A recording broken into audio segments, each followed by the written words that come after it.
Good morning, good afternoon, good evening. This is Andrew Turner, and today we are proud to announce and to launch the Praxi Pod. And welcome to Mr. Andrew Ahn on episode 1. This is a new year, 2024, and we thought let's get together lots of interesting people to talk about that interesting topic, data. And welcome, Andrew. How are you? Thanks. Good, good. Thanks for including me as a interesting person to talk to.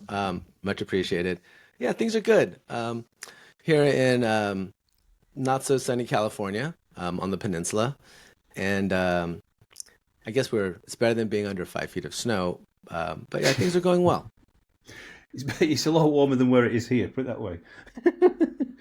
um, no, thanks for joining the show. And I suppose for people who may not know you as a industry stalwart, could you maybe just introduce yourself, explain a bit of a pen portrait on your what you're working on these days, what you've done before, and why data is kind of part of your world today?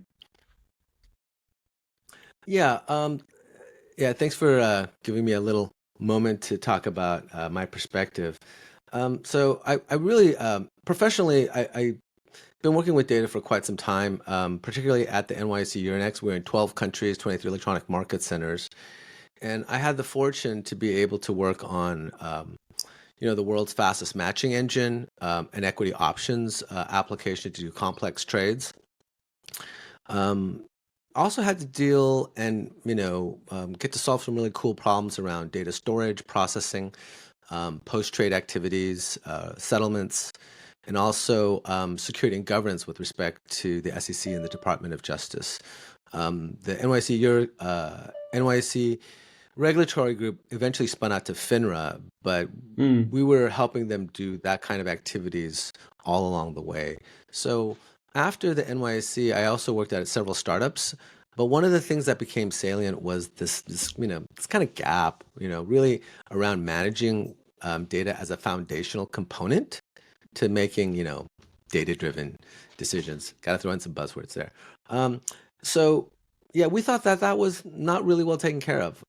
That was something that could be really innovated upon, and that's really the beginning and the genesis for starting Praxi Data. We founded in 2018.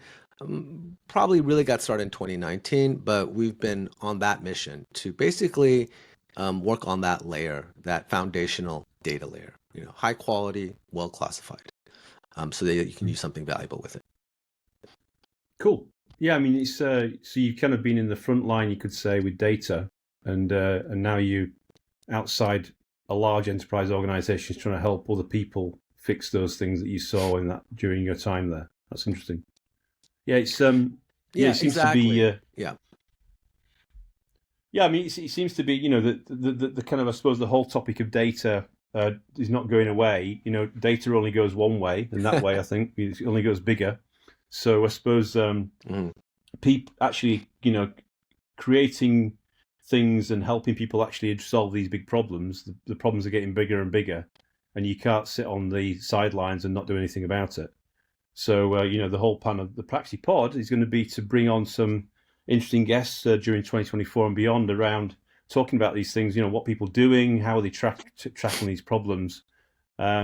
So I suppose, as a segue to that is there's lots of buzzwords in the data industry and lots of these hype cycles and lots of things happening last year in 2023. What are you seeing that's what's real, what's what's practical, and what can you use? Any perspectives on that, Andrew? Well, I mean, you pretty much have to be living under a rock not to talk about Gen AI. Um, I think the hype cycles have happened, episodically, and um, as a culture and as data professionals in general, we're getting better about the hype cycle.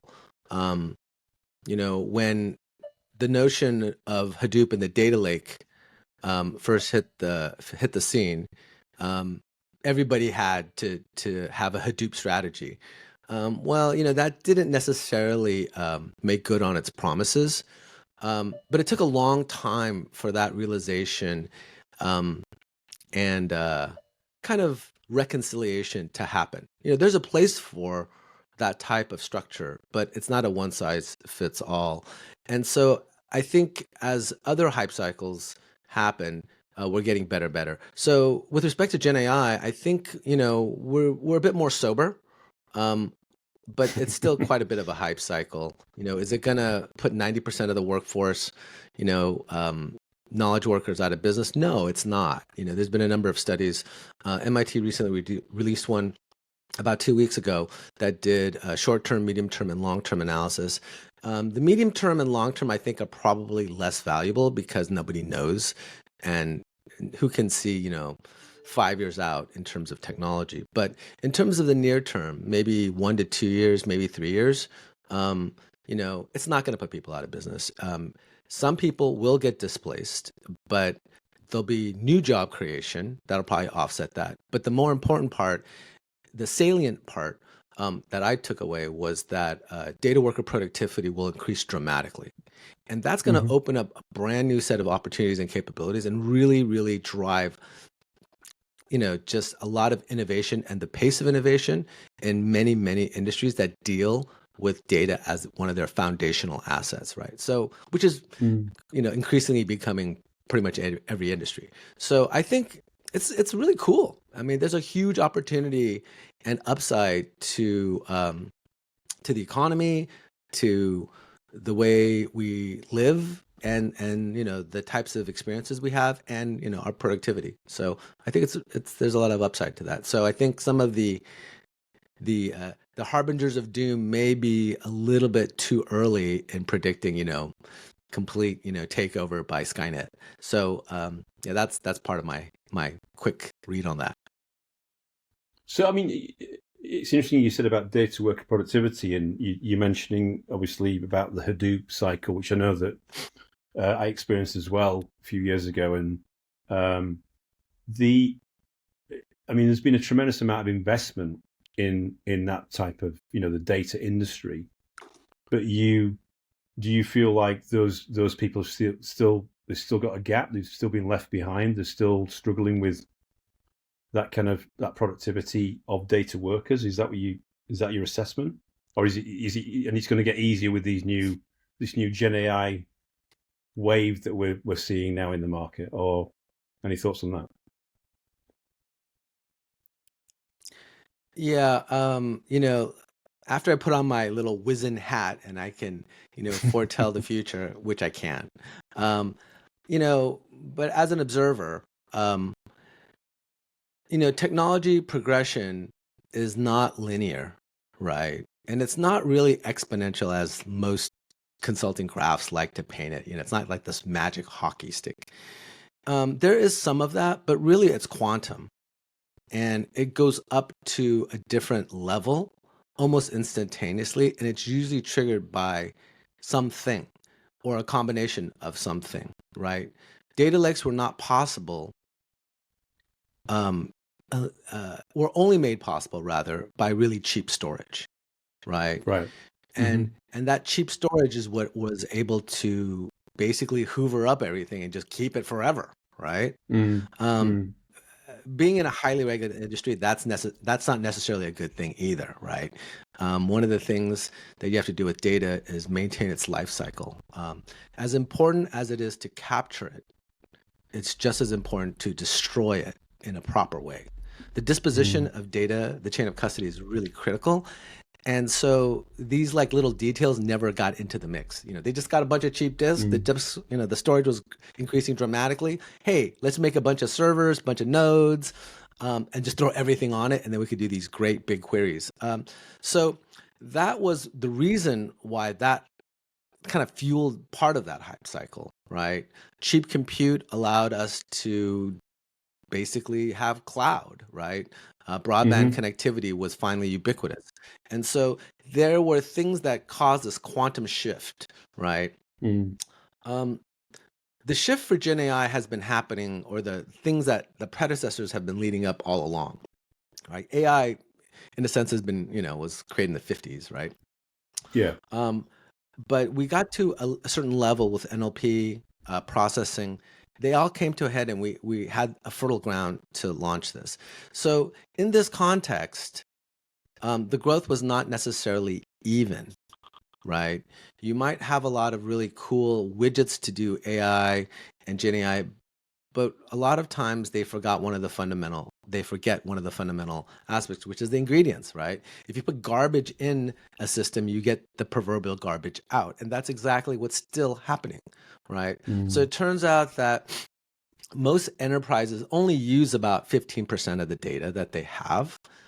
That's the critical key data that they have. The problem is they don't know what 15 it is. Now, of their whole like data estate, they really only know about 20%. So they only know 1 in 4, right? So they're really, still relying on a lot of guesswork, a lot of intuition, tribal knowledge, and experience locked up in certain individuals. It's error prone. It's not really transferable. It's not efficient. And that is what we're depending on to power, our AI systems and our Gen AI systems. So that is a fundamental break in the system. So that problem, permeates through the entire data stack and culture. So you got to really get it at its source. And that's really our thesis, that if you can start off with really good data, all your processes get better and more efficient. You can make better decisions. Decisions are made with incomplete data. But if you have a little bit better data than before, you're making better decisions. So that's really what we're after, this refinement, this improvement in time and quality of decisions. It's incredible. It's still a problem ongoing. We're now in 2024. But yeah.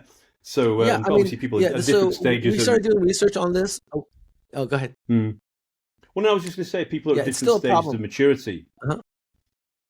hmm Yeah, there are different stages of maturity. I mean, when we first started this, we did, we did some initial research. A typical knowledge worker spends about, 65 to 80% of their time just finding the right data set to do their work. So they're actually not spending the majority of time actually doing the thing they're supposed to do, like analyzing trends, looking for patterns. They actually are looking for the data so they can actually do that work. They know the question that they want to ask. They might even have a hypothesis for the results, but they need to actually find the data. So there's unintended biases that happen because of that.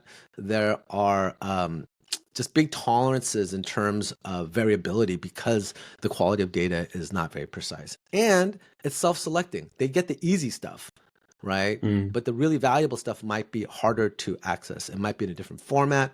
It might be a data set that's from a third party, like the government or a university that you might be borrowing or leasing. That could be in a different format. So this is problematic and it's endemic to most industry.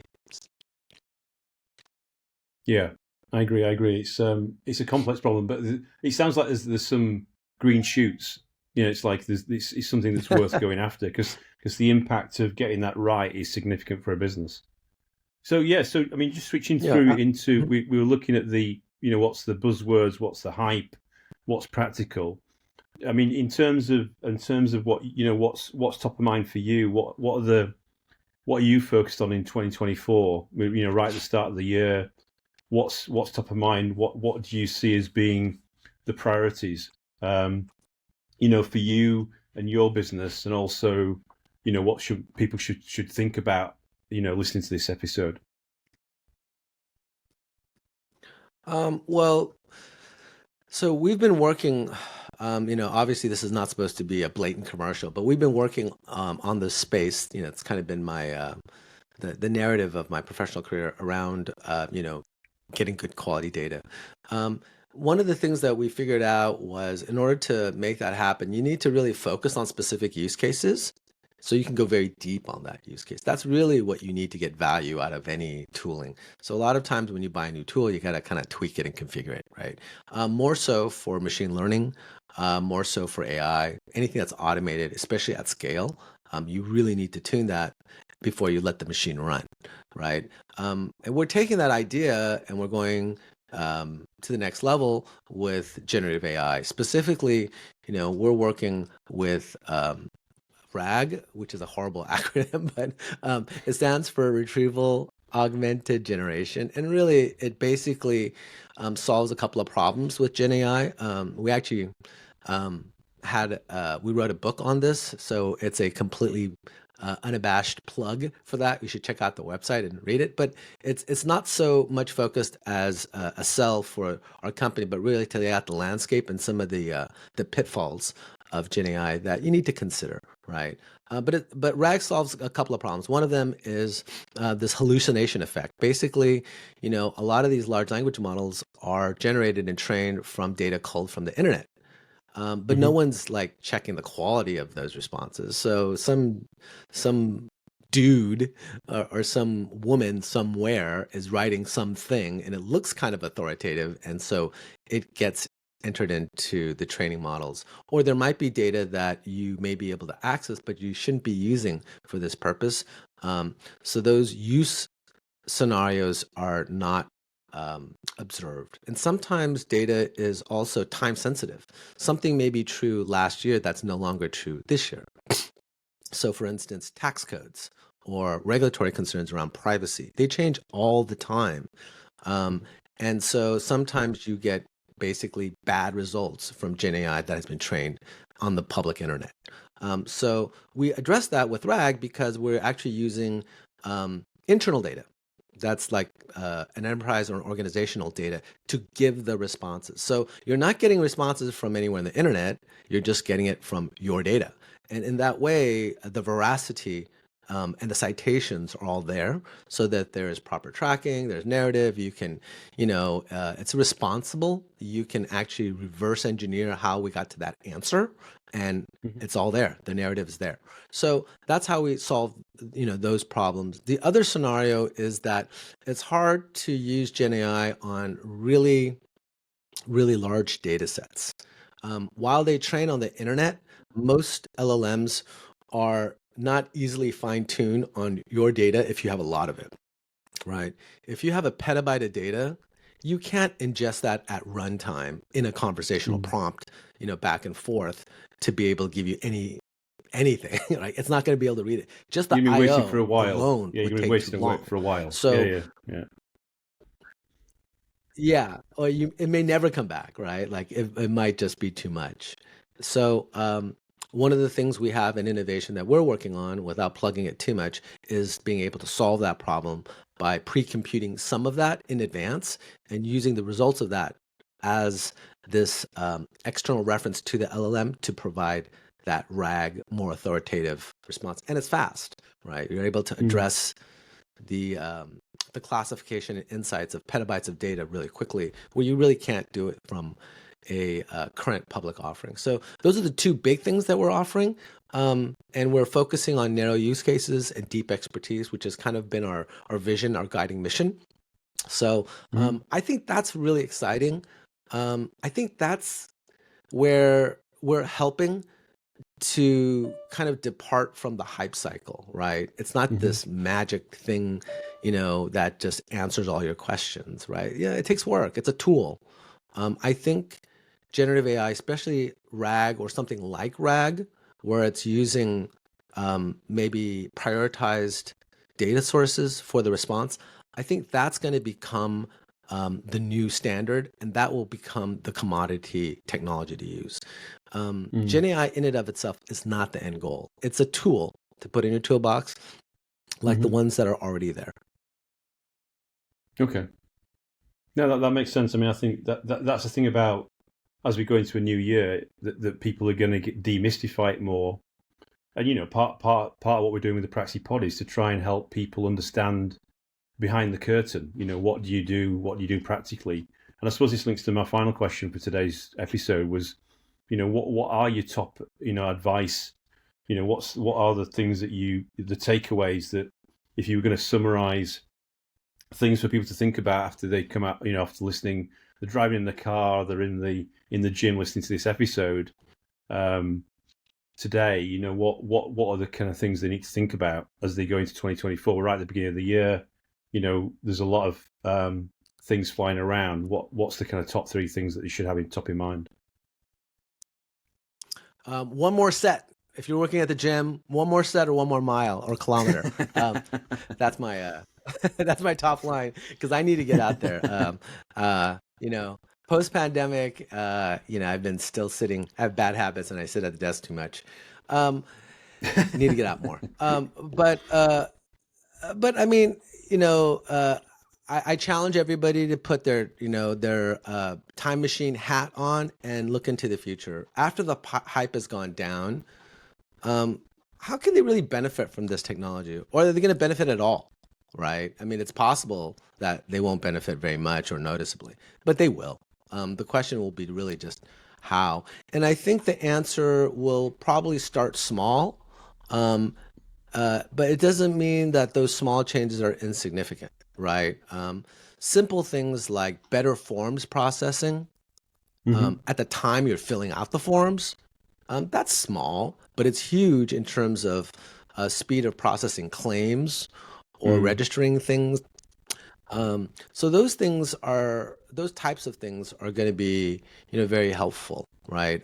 Being able to create documents, summarize documents, being able to, without plugging any specific vendors, but there's a lot of tools right now that allow you to turn a PDF into something that you can ask questions against. It will use the PDF like in exactly a RAG scenario where instead of having this, this tome, this 2,000-page PDF, you can just ask, how do I turn the temperature up on my car?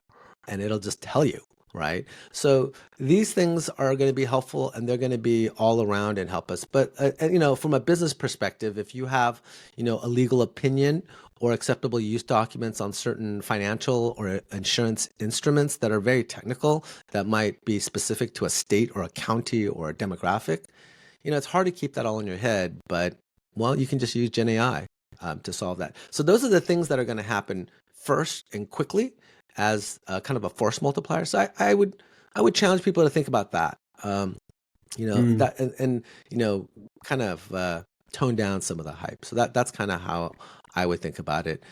In terms of the long-term impacts, Mr. Turner, I respectfully ask you to have me on again, that we can talk about that at length for an entire episode, because there's a lot of cool stuff happening that we'll be ready to divulge soon.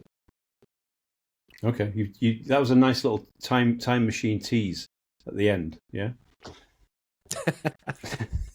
Yes. No. So yeah. I mean, I think yeah. I mean, my view on it is that 2024 is going to be a real transformational year where people actually start putting this stuff into production, getting the value back, learning from that, and then evolving a plan on the back of that. But no, thank you very much for coming on this little snippet, this little show, episode 1 of the Praxi Pod, and that was Andrew Ahn, founder and CEO of Praxi Data. And look forward to our next episode. There's some interesting episodes and interesting guests coming up in the future. So keep tuned and have a wonderful day. Thank you, Andrew, today. Thank you. Thank you.